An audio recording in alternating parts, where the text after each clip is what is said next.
Examinations में word levels में idioms आते हैं और इडियम्स का मतलब वहां के दिए गए सेंस हमको पता करना रहता है। तो आप कितना इडियम्स याद रखें, हाउ इज पॉसिबल? तो आज मैं आपके सामने कुछ इडियम्स लेके आया हूं जो एग्जामिनेशंस लेवल के लिए बहुत ही इंपॉर्टेंट है, तो इसे आप ध्यान में रख सकते हैं। जनरली इडियम्स हम उसे बोलते हैं जो पर्टिकुलर जो वर्ड दिया हुआ है, ग्रुप ऑफ वर्ड दिया हुआ है, उससे उसका मीनिंग नहीं करता, उसका मीनिंग कुछ और निकलता है। जैसे अगर हम बोल सकते हैं get off my back. Get off my back का मतलब ये नहीं कि गेट ऑफ माई बैक पीछे, यहां पर ये होता है कि डोंट स्टॉप बॉदरिंग मी, यानी आप मुझे तंग करना छोड़ दो। या आप दूसरा एक एग्जांपल ले सकते हो, you hit the nail on the head. तो hit the nail on the head नहीं, इसका मतलब होता है यू आर एग्जैक्टली राइट, यानी जो दिया हुआ है उससे उसका मीनिंग निकल के उसका एक सेंस से मीनिंग निकलता है। वो एक कम्युनिटी, एक कल्चर्स को डिनोट करता है। पहले इडियम्स कल्चर और कम्युनिटी को डिनोट करता था, अभी एग्जाम बोलने में, इंग्लिश स्पीकिंग करने में, इवन फॉर एग्जामिनेशन पर्पस बहुत ज्यादा इंपॉर्टेंट हो गया है। चलिए इसके बारे में हम लोग बात करते हैं। सबसे पहला है इन द डॉग हाउस। देखिए मीनिंग लिखा हुआ है to have something unhappy with you. अगर कुछ चीज आपके साथ नाखुश हो या आप किसी चीज के साथ नाखुश हो, आप यहाँ पे इडियम यूज कर सकते हो इन द डॉग हाउस। जैसे आप बोल सकते हो What should I do यार right now in the dog house? मतलब मैं क्या करूं यार, मैं नाखुश हूं, यानी you feel disappointed, you feel sad, then you use these idioms in the dog house. Number 2 चलते हैं, barrel of laugh। इसका मतलब होता है someone who is very funny। एक मेरा दोस्त था, वो कहीं भी जाता था इतना हंसाता था, इतना हंसाता था, मतलब उसके साथ अगर हमको ट्रेन का सफर करना है या कहीं जाना है तो उसको लेके जाते थे, बहुत मजा आता था, कॉमेडी एक से एक बोलता था। तो आप उसको क्या बोल सकते हो, barrel of laugh. My friend Sandeep Shekhar is barrel of laugh. तो मेरे दोस्त संदीप शेखर क्या है, बहुत ही फनी टाइप का बंदा है, वो हमेशा हंसाते रहता है, उसके साथ हमेशा इंटरटेन करते हैं। तो आप यहाँ पे इडियम्स बैरल ऑफ लाफ का यूज कर सकते हो। तीसरा है 40 विंग्स। 40 विंग्स, विंग्स मतलब पलक झपकाना को बोलते हैं। जैसे बोलते हैं आंख भी मारते तो हम लोग विंकिंग करते हैं, तो उसको भी बोलते हैं हम लोग विंकिंग करना। तो 40 विंग्स एक इडियम्स है, इसका मतलब होता है शॉर्ट नैप, मतलब थोड़ा देर के लिए अगर आप सो लेते हो, झपकी ले लेते हो भाई, जैसे कोई काम कर रहे हो थोड़ा झपकी ले लिए, तो दैट इज कॉल्ड 40 विंग्स। तो इडियम्स का यूज आप कर सकते हो 40 विंग्स। आप ऐसे भी कर सकते हो use, why taking 40 wings, this is a time for walk, तो आप ऐसे यूज कर सकते हो। चलिए नेक्स्ट चलते हैं down to earth. Down to earth, sensible and realistic. बहुत सारे बंदे ऐसे होते हैं ना जो एकदम फैक्ट और ट्रुथ बात करते हैं, जो जेन्युइन बात है वही बात करते हैं, लंबा लंबा डीलिंग नहीं करते, तो उसको हम लोग डाउन टू अर्थ बोल सकते हैं। मेरे दोस्त है एक संदीप दास, वो जो भी बात करता है जेन्युइन बात करता है, तो उसको हम बोल सकते हैं my friend Sandeep Das is down to earth. आप इसे यूज कर सकते हैं। नेक्स्ट है have a blues. Have a blues मतलब ये नहीं सोचिएगा कि हैव अ ब्लूज मतलब आप नीला रंग ले लो, ऐसा नहीं है। हैव अ ब्लूज मतलब होता है बी सैड एंड डिस्प्रेस्ड। मतलब जब आप उदास रहते हो, आप डिप्रेस रहते हो या डिस्पोंडेंसी होते हो, तो वहां पर आप हैव अ ब्लूज कर सकते हो यूज। हैव अ ब्लूज मतलब क्या होता है, सैड और डिप्रेस्ड। चलिए next, to last straw. To last तिनका जो होता है ना, उसको स्ट्रो को क्या बोलते हैं, तिनका बोलते हैं। To last straw, to last straw का मीनिंग है the final problem in a series of problems. जैसे बहुत सारा प्रॉब्लम्स है, यार I have 4 problems but I solve 2, still to last straws are left. इसका मतलब क्या हुआ कि मेरे पास 4 प्रॉब्लम है, जिसमें से 2 सॉल्व कर लिया हूं और अभी तक 2 मेरा बचा हुआ है। यानी एक प्रॉब्लम के सीरीज में जब 2 बचा हुआ रहता है तो उसको आप बोल सकते हो टू लास्ट स्ट्रोज। चलिए, या आप उसको ऐसे बोल सकते हो, फाइनल प्रॉब्लम भी बोल सकते हो, लास्ट का 2 प्रॉब्लम नहीं बोल के फाइनल प्रॉब्लम बोल सकते हो, या सारा प्रॉब्लम सॉल्व हो गया है, only I left to last straws, आप ऐसे यूज कर सकते हो। नेक्स्ट चलते हैं hang in there. Hang in there मतलब होता है डोंट गिव अप, यानी आपको अपना पैशंस को लूज नहीं करना है, अपने तैयारी को लूज नहीं करना है, यार मेहनत करना है, आगे बढ़ना है, आप गिव अप नहीं कर सकते हो, हैंग देयर इन नहीं कर सकते हो। Don't hang there in, you have to do whatever you want to do. आप जो भी चाहते हो, जो भी विश करते हो, आप सब कर सकते हो। Don't have daring. आप इसका हैंग देयरिंग का यूज इडियम्स का यहाँ पर ऐसे कर सकते हो। नेक्स्ट है ऑड बोल। नाम से ही पता चल रहा है ऑड बोल। विड्रॉ और स्ट्रेंज, यानी स्ट्रेंज बंदा को आप ऑड बोल बोल सकते हो। जैसे अभी मान लीजिए आपके मोहल्ला में अगर कोई बंदा आया जिसको आप नहीं जानते हो, I think so that man is the odd ball. What the purpose? Did he came here? Did he come here? Then I think so he is oddball. आप ऐसे यूज कर सकते हो। oddball मतलब क्या होता है? अजीब, अजनबी या स्ट्रेंज या वेट्रो बोल सकते हो। नेक्स्ट है किक द बकेट। बकेट को लात मारना। तो बकेट को लात मारना मतलब ये नहीं है बकेट को लात मारना। यहाँ देखिए मीनिंग क्या है। किक द बकेट मतलब बकेट को लात मारना, यानी आप बोल सकते हो बाल्टी को लात मारना, पर यहाँ पे मीनिंग क्या आ रहा है? टाई। मरने का सेंस में किक द बकेट बोल सकते हो। डोंट किक द बकेट मतलब ऐसा यूज कर सकते हो आप। पुल योरसेल्फ टुगेदर मतलब अपने आप को एक साथ जमा होकर पुल करना, मतलब खींचना, ऐसा सेंस निकलता है।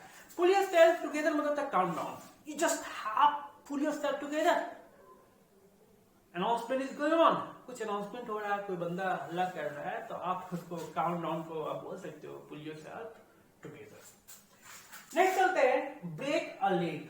ब्रेक अ लेग सुनने में तो कुछ और लग रहा है कि पैर तोड़ने की बात हो रहा है, पर यह पैर तोड़ने की बात नहीं हो रहा है। इसका मतलब होता है गुड लक। अब प्रॉब्लम ये है कि ब्रेक द लेग हम बोले कहां, सबको तो समझ में आएगा नहीं। मैंने आपको पहले ही बताया है, जो एग्जैक्ट होता है, जो लिखा हुआ है उसका मीनिंग नहीं होता। उसका सेंस में या एक कल्चरली आप अंडरस्टूड कर सकते हो क्या इसका ये मीनिंग होता है। तो ब्रेक अ लेग मतलब क्या होता है? Next split hair. इसको बोलते हैं तिल का ताड़ करना, राई का पहाड़ बनाना। मतलब एक छोटा सा बात ले लिया, इसको खुरच के लंबा कर दिए। मान लो कोई बंदा बोल रहा है, चलो बोल दिया, सुन लिए, चुप हो गया। नहीं, काहे बोला, क्यों बोला, ये भी तो होता है ना। तो हर चीज को ये इस तरह से आप एक्सटेंड कीजिएगा तो मामला बिगड़ जाएगा और फाइट भी हो सकता है, ब्लोज हो सकता है।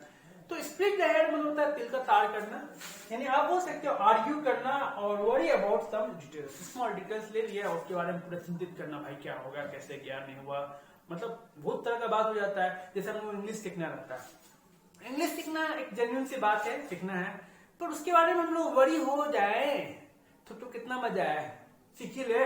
हम लोग को माइंड में बस रहता है सीखना है, बस जाते हैं सीखने के लिए, उसके बारे में हम लोग सोचते नहीं कि कैसे सीखा जाएगा, कैसे किया जाएगा। मतलब जो काम का डिस्कशन वो नहीं करना है, फालतू का डिस्कशन करना है। तो don't split the hairs.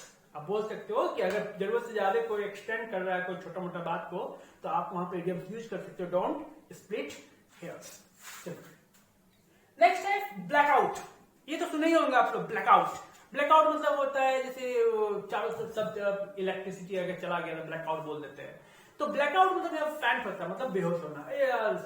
What happened with that man, his blackout, मतलब उस बंदे के साथ क्या हो, वो ब्लैकआउट हो गया, या he was hurted badly and he was blackout, बहुत बुरी तरह से उसको चोट लगा, इसलिए वो ब्लैकआउट हो गया। आप यूज कर सकते हो। Next 14 number, up for grabs. किसी ने कहा है कि आप हमेशा किसी के लिए अगर अवेलेबल हो जाते हो, उपलब्ध हो जाते हो, तो आपका इंपॉर्टेंस घट जाता है। जितना कम उपलब्ध हो उतना आपका इंपॉर्टेंस बढ़ेगा हमेशा। तो आपके बारे में क्या सोचेंगे लोग, अरे यार इसके पास कोई काम दाम नहीं, पूरा बेघरिया है, जब बोलो तब आ जाता है, जब फोन कर दो उठा लेता है, जब मैसेज करते हो रिप्लाई कर देता है। ठीक है, आप जिसको इंपॉर्टेंस देते हो आप उसका मैसेज या कॉल करके उठा के बोल सकते हो, पर सभी के लिए अगर आप अवेलेबल हो जाओ तो आपको कॉमन समझने लगेगा, फिर बोलेगा नहीं इसके पास कोई काम नाम नहीं है, चलो इसको तंग करते हैं। तो इसका मतलब क्या होता है, अप फॉर ग्रैब्स मतलब होता है अवेलेबल फॉर एनीवन, किसी भी के लिए उपलब्ध होना। Don't up for grabs for anyone, किसी के लिए आपको हमेशा उपलब्ध नहीं होना। नेक्स्ट है अगेंस्ट द क्लॉक। ऐसे अगेंस्ट द क्लॉक का मतलब एक और भी होता है धारा के विपरीत। जब आप धारा के विपरीत काम करते हो, मतलब उसको आप अगेंस्ट द क्लॉक बोल सकते हो। यहाँ भी मीनिंग उसी जैसा है पर थोड़ा सा डिफरेंट है। Rush and short on time, मतलब हम लोग क्या करते हैं, कोई भी काम को इतना हड़बड़ी में करने की कोशिश करते हैं, बोले यार भाई 2 घंटा का काम है तो 30 मिनट्स में कर ले। अब 30 मिनट में करने के चक्कर में वो काम भी नहीं होता, काम पूरा स्पॉइल हो जाता है। अब इंग्लिश सीखना रहता है, 6 महीना में इंग्लिश सीखना रहता है। बच्चे लोग आते हैं 1 महीना 2 महीना, सर जल्दी जल्दी सिखाइए ना सर, थोड़ा सा और फास्ट कराइए ना सर। अरे तो मैं फास्ट करा के क्या करूं बंदे, आप घर में मेहनत कहाँ करते हो, घर में आपको मेहनत करना पड़ेगा। तो वही आप बोल सकते हो अगेंस्ट द क्लॉक, रश और shorten time. Old age the hills, ये एक बहुत इंपॉर्टेंट इडियम से एग्जाम में बहुत आया गया। मतलब अगर किसी पुराने चीज को कंपेयर करना है, ये एक तरह से सिमली है, क्योंकि मैंने आपको लास्ट वीडियो में बताया था एज सो लाइक अगर सेंटेंस में रहता है तो सिमली कहलाता है। तो यहाँ पर किसी भी चीज को कंपेयर करना है पुराने में, तो आप उसके किससे कंपेयर कीजिए, हिल्स के साथ। जैसे माय दोस्त Sandeep Shekhar is my old friend as the hills, मतलब इतना पुराना है वो, इतना पुराना है। हाँ ऑब्वियसली 14 साल 15 साल पहले मैंने उससे मिला, पर ऐसा लगता है कि जब जन्म लिए हम साथ में, तो हॉस्पिटल के एक रूम में ये जन्म लिया, हॉस्पिटल के दूसरे रूम में हम जन्म लिए, मतलब इनिशियल से इनेट से हम लोग साथ में, ऐसा लग रहा है। तो that is called friendship. Friendship is a silken tie without legal stamp. चलिए, और अगर हिल्स मतलब क्या होता है, someone who is very knee jerk reaction. इसका मतलब था a quick and automatic response. कभी आपने सुने हुए किसी को आप कुछ बोल रहे हो कुछ नहीं हुआ, अचानक से हो गया, सर ये चीज पूछना है हमको, अरे ये भी हो जाता है। और कभी कभी तो क्लास में भी होता है, स्टूडेंट आ रहे हैं, कुछ स्टूडेंट नहीं आता, अचानक बोलते सर हम आ गए लो। तो नी क्या वो नी jerk reaction, quick and automatic response, मतलब अचानक से रिस्पॉन्स देना स्टार्ट कर दिया। पहले रिस्पॉन्स नहीं देता था, अचानक से रिस्पॉन्स देना स्टार्ट कर गया।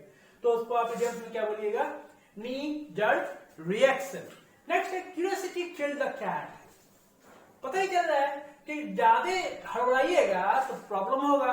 Being too curious can get you in a trouble। बहुत ज्यादा जिज्ञासा आप में रहेगा, बहुत कुछ जानने की कोशिश कीजिएगा तो आप कुछ जान नहीं पाइएगा। सब चीज का समय होता है, सबका कंडीशंस होता है। आप समय पर और कंडीशन पर आप अगर सीख लेते हो तो अच्छा है। इंग्लिश सीखने आते हैं बहुत लोग, बुरे 40 साल 50 साल के बाद भी आते हैं, पर वो कंडीशन नहीं है, वो जबरदस्ती सीखते हैं। और जब कंडीशंस रहता है सीखने के लिए, उस समय सीखते भी नहीं है, तो करे तो क्या करे, ऐसे नहीं तो ऐसे सीखना ही पड़ेगा उसको। तो क्यूरियोसिटी किल्ड द कैट, मतलब don't so feisty, curiosity killed the cat. ज्यादा आप हड़बड़ाइए ना, क्यूरियोसिटी कोई भी प्रॉब्लम्स को मतलब बिगाड़ देगा। नेक्स्ट है so far so good, things are going well so far, मतलब कोई चीज बहुत अच्छा जब चल रहा है तो आप बोल सकते हो so far so good.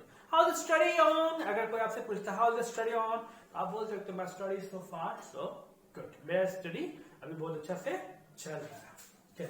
Next elbow grease. Elbow grease इसका मतलब होता है, मतलब आप ऐसा काम करो कि आपका एल्बो में ग्रीस लग जाए। आप ऐसा काम करो कि आपका एल्बो में ग्रीस लग जाए। इट मीन्स इडियम्स में ये कहा जाता है, पर इसका मतलब होता है हार्ड फिजिकल एफर्ट्स। बहुत ज्यादा आप शारीरिक रूप से कोई काम को करते हो। जैसे आप देख लो ना, वो मैकेनिक जो होता है, देखते हो वो जब गाड़ी का पार्ट्स वगैरह खोलता है, बहुत बड़े बड़े पार्ट्स का खोलता है, उसको फिट करता है, पूरा एल्बो में, चेहरा में, सारे में ग्रीस लग जाए। एल्बो में क्या, पूरा चेहरा में ग्रीस लग जाता है। तो आप उसको बोल सकते हो elbow grease, hard physical effort, या एल्बो ग्रीस, मतलब आप बहुत मेहनत कर रहे हो। नेक्स्ट, डोंट जज a book by its cover. बहुत अच्छा है ये इडियम्स, बहुत बार यूज किया जाता है, स्पोकन में यूज किया जाता है। इसका मतलब होता है डोंट जज something preliminary bye it's appearance. किसी भी चीज को, कोई भी बंदा को आप पहला लुक में जज मत कीजिए, कैसा है नहीं है, उससे बात कीजिए, समय दीजिए, उसका समय लीजिए, कुछ अपना समय दीजिए। जैसे जैसे बात होगा धीरे धीरे आपको उसके बारे में खुद ही पता चल जाएगा, या वो खुद बताना स्टार्ट कर देगा। बहुत लोग जरूरत से ज्यादा चालाक रहता है, तो वो खुद अपना तारीफ करना स्टार्ट कर देता है, समझ लीजिए कि जरूर झोल है। तो आप इसको बोल सकते हो डोंट जज a book by its cover. Example भी यूज कर सकते हो, I don't judge a book by its cover. This is a boy who faces you first time. ऐसे बोल सकते हो। नंबर 22 है राउंड द बैंड। इसका मतलब होता है क्रेजी और इंसान, पागल। क्रेजी किसी चीज को, round the man, you will speak English at the earliest, आप ऐसे यूज कर सकते हो। तो राउंड द बैंड मतलब क्या होता है, क्रेजी और इंसान। एक बार रिपीट कर लेते हैं हम लोग। In the doghouse to have something unhappy with you. Battle of love, someone who's very happy.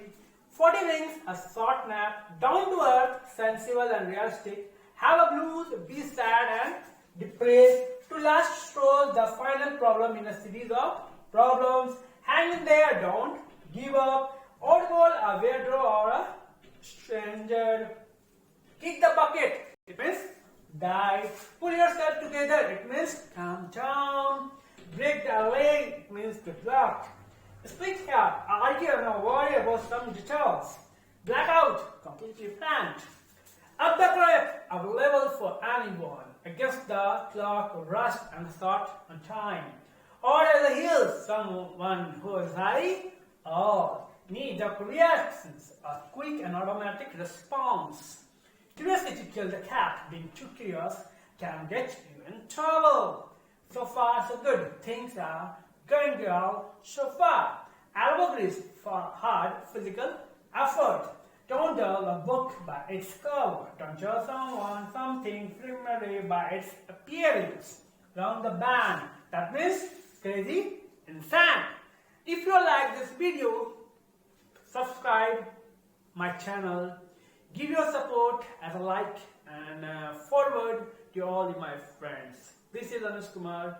See you with new videos with a new concept. Bye bye, take care, good night.